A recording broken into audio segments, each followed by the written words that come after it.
warahmatullahi wabarakatuh dan salam sejahtera. Saya Nur Anis binti Azmi, pemegang kad Matrik JID 190023 atau 17204542/1. Assalamualaikum warahmatullahi wabarakatuh dan salam sejahtera. Saya Nurin Zurina binti Muhammad Zainuddin, memegang kad Matrik JID 190031 atau 17204247/1. Assalamualaikum dan salam sejahtera. Saya Nur Soleha binti Mak Daud, pemegang kad Matrik JID 190032 atau 17204844/1. Assalamualaikum dan salam sejahtera. Saya Wan Masyitah Maizah binti Hashim, JID 190043 atau 17205103/1. Kumpulan kami akan membentangkan kajian kami yang bertajuk Analisis Laras Resepi Nasi Ayam Hainan dalam buku 101 Resepi dari Azzi Kitchen berdasarkan pendekatan Yor dan Ellis 1977. Pertama, saya akan membentangkan tentang pengenalan. Menurut Asma Haji Omar 1984, laras bahasa adalah kelainan bahasa yang digunakan mengikut bidang seperti bidang ilmu dan bidang sosial. Manakala menurut Abdullah Hasan, laras ialah pemakaian kata-kata tertentu yang sesuai dengan konteks. Dapat dirumuskan bahawa laras ialah variasi bahasa yang berbeza-beza dalam bentuk dan penggunaannya. Kumpulan kami telah memilih laras resepi untuk dijadikan sebagai bahan kajian. Laras resepi merupakan laras yang menyatakan hal-hal tentang masakan yang bertujuan memberikan maklumat dan menunjukkan cara tentang sesuatu masakan untuk dijadikan rujukan bagi sesuatu pihak. Kami akan meneliti resepi nasi ayam hainan yang diambil daripada buku 101 resepi dari Azzi Kitchen.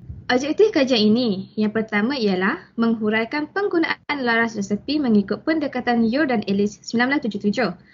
Manakala objektif yang kedua ialah menganalisis ciri-ciri dalam laras resepi mengikut pendekatan Yor dan Ellis 1977.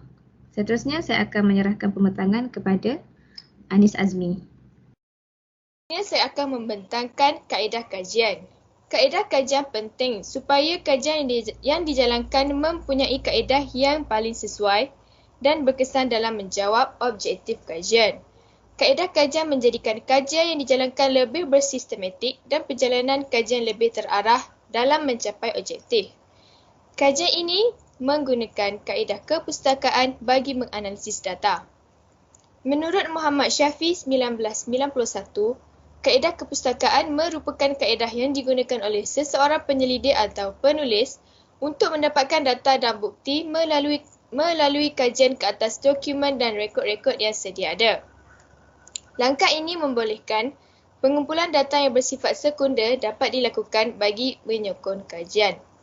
Kajian ini telah memilih untuk mengkaji laras resepi iaitu nasi ayam hainan yang diambil daripada majalah masakan 101 resepi dari Azzi Kitchen.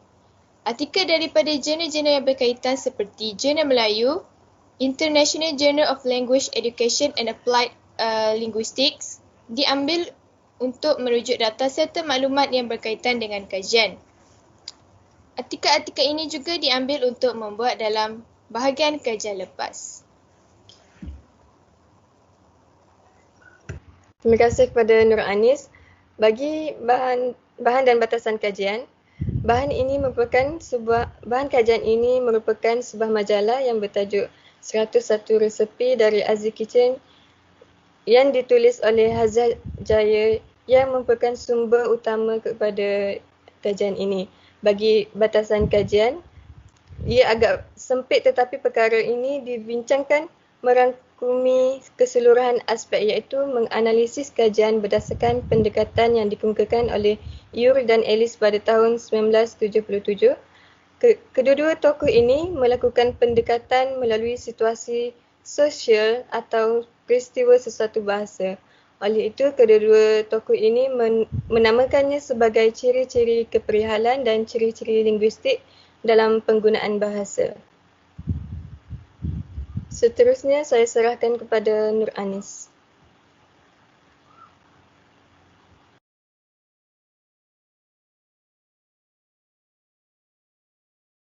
Kajian ini telah menggunakan pendekatan Yor dan Ellis 1977. Pendekatan Ure dan Ellis 1977 menyatakan laras adalah jenis-jenis bahasa yang digunakan mengikut situasi-situasi yang berlainan. Pendekatan ini memfokuskan peninjauan kepentingan peristiwa bahasa dalam satu kajian sesuatu laras yang hendak dikaji kerana setiap penggunaan bahasa sememangnya memerlukan situasi sosial atau satu peristiwa bahasa. Mereka mengatakan bahawa dalam laras bahasa mempunyai ciri-ciri keperihalan dan ciri-ciri linguistik yang hadir dalam sesuatu penggunaan bahasa. Seterusnya, diserahkan kepada Masyidah. Terima kasih Anis.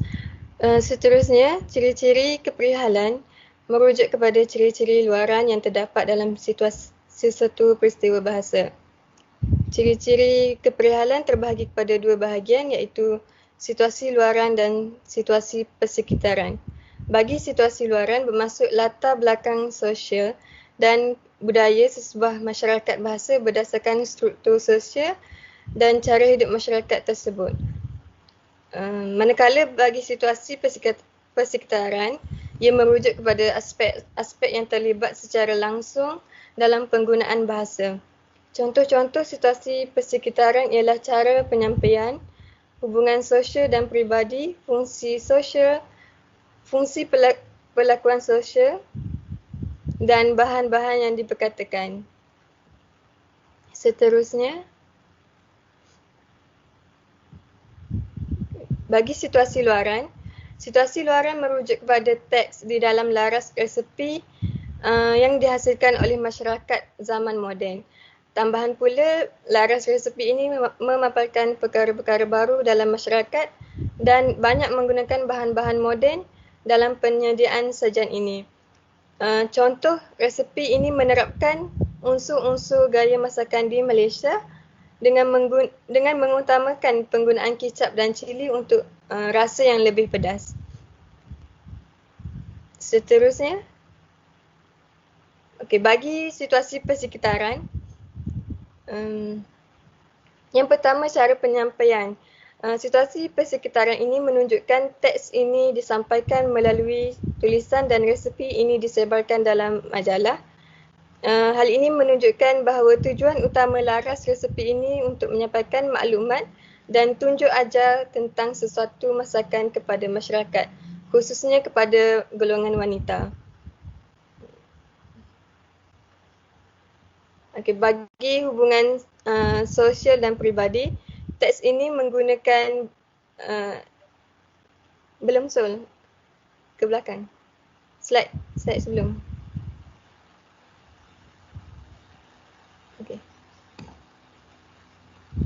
Bagi hubungan sosial dan peribadi, teks ini menunjukkan bahawa ia bersifat formal dan tiada unsur peribadi keformalan teks ini. Ia menunjukkan sifat formal dan tiada unsur peribadi. Keformalan teks ini adalah antara penulis resepi dengan pembaca atau orang yang bakal memasak. Oleh itu, tiada bentuk kemesraan yang dapat dilihat dalam hubungan ini. Contoh yang menunjukkan sifat formal itu adalah dengan penulis menggunakan kata perintah dalam ayat kerana laras resepi ini memerlukan penggunaan ayat perintah agar pembaca dan orang yang mahu membuat resepi ini mengikuti langkah-langkah dengan betul. Contoh ayat perintah dalam teks resepi ini ialah tapiskan dan simpan air rebusan ayam untuk nasi ayam dan sup ayam. Seterusnya, bagi bahan yang diperkatakan, aspek persekitaran yang dikemukakan oleh Ure dan Ellis dilihat juga melalui bahan yang diperkatakan, iaitu ia merujuk kepada penceritaan penyediaan sesuatu masakan, iaitu masakan nasi ayam Hainan.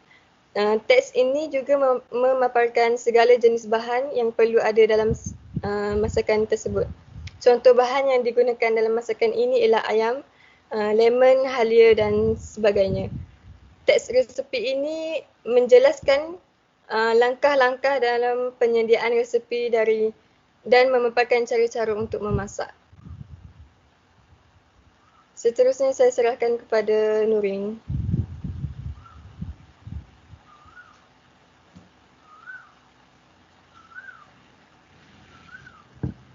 Okey, bagi ciri linguistik pula, terdapat 3 perkara yang menjadi pokok perbincangan iaitu aspek kosakata, aspek ayat dan aspek ketenunan.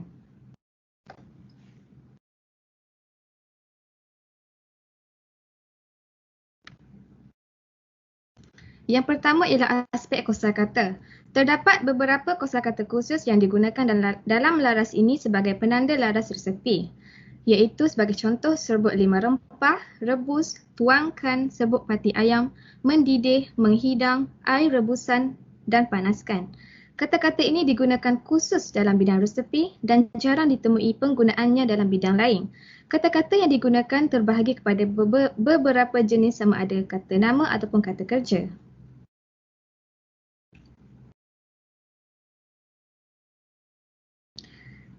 Terdapat kata kerja yang mengalami peleburan seperti contoh di bawah, iaitu memanaskan menjadi panaskan, dikisar menjadi kisarkan, dituangkan menjadi tuangkan, mencelur menjadi celurkan, digaul menjadi gaulkan.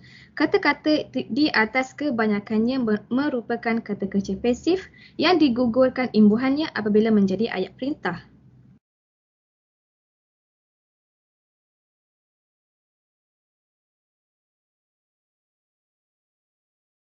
Seterusnya bagi aspek ayat pula, teks ini menggunakan ayat perintah yang mengalami pelbagai proses, antara contohnya seperti berikut. Yang pertama ialah masak air dengan halia dan jus lemon sehingga mendidih. Yang kedua, tuangkan ke dalam periuk nasi, masukkan garam dan kacau rata. Yang ketiga, panaskan 3 sudu besar mentega dalam kuali dan masukkan daun pandan, halia dan bawang putih. Tiga ayat di atas merupakan ayat suruhan yang mengalami peleburan subjek ayat, iaitu kata ganti orang kedua atau orang yang diperintahkan untuk membuat sesuatu. Proses peleburan biasa berlaku dalam ayat, suruhan atau perintah. Oleh yang demikian, subjek ayat tidak dinyatakan dalam laras ini. Perkara utama yang diberikan tumpuan ialah predikat-predikat ayat sahaja, kerana mesis utamanya terletak pada bahagian predikat ayat.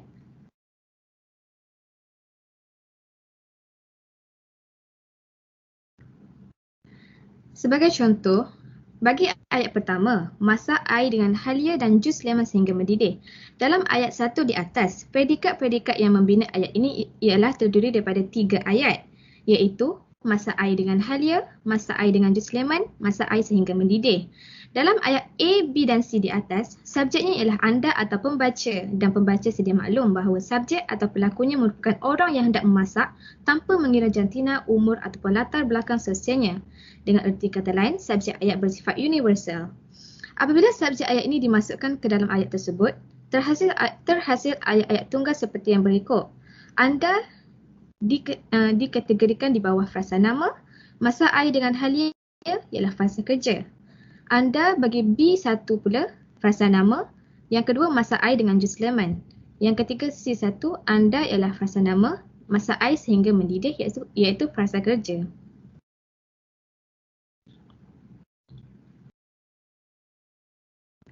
Seterusnya terdapat penggabungan ayat-ayat tunggal dan proses peleburannya dalam proses ayat tadi. Seperti yang kita lihat di rajah di slide. Anda masak air dengan halia, ditambah dengan anda masak air dengan jus lemon, tambah dengan anda masak air sehingga mendidih merupakan ketiga-tiga ayat tunggal dan mengalami peleburan apabila ayat yang kedua iaitu anda digugurkan dan ayat pertama hanya diambil bagi predikat masak air dengan halia. Yang kedua pula, anda masak air dengan digugurkan dan hanya diambil jus lemon sahaja. Yang ketiga, ayat tunggal yang ketiga ialah anda masak air, digugurkan dan mengambil sehingga mendidih sahaja. Apabila digabungkan, terjadilah ayat perintah atau ayat suruhan iaitu masak air dengan halia dan jus lemon sehingga mendidih. Seterusnya, saya serahkan pembentangan kepada Anis Azmi.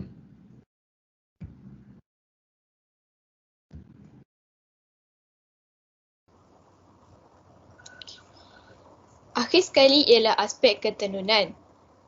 Mengikut York dan Ellis 1977, aspek ketenunan adalah keutuhan sesuatu laras sebagai teks. Hal ini dikaitkan dengan unsur-unsur tertentu yang digunakan oleh seseorang pengkaji dalam sesuatu laras. Aspek ketenunan yang dapat dilihat dalam laras resepi ini adalah dimulakan dengan bahan-bahan yang diperlukan untuk memasak dan diikuti oleh cara-cara untuk menyediakan sesuatu resepi atau masakan.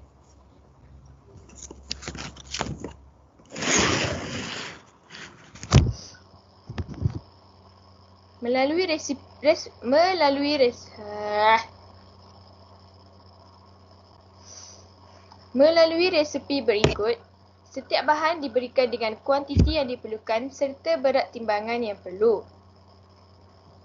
Aspek ketenunan ini dilihat dengan lebih jelas pada setiap proses penyediaan bahan makanan dan juga cara-cara memasak ditandai secara urutan dengan menggunakan angka 1, 2, 3 sehinggalah cara memasak selesai. Hal ini bermaksud seseorang tukang masak hendaklah mengikuti penyediaan bahan yang lengkap serta mengikuti setiap langkah tersebut berdasarkan angka yang telah diberikan. Dalam resepi ini, ketenunan teks tergambar kerana hubungan antara langkah pertama, kedua dan seterusnya.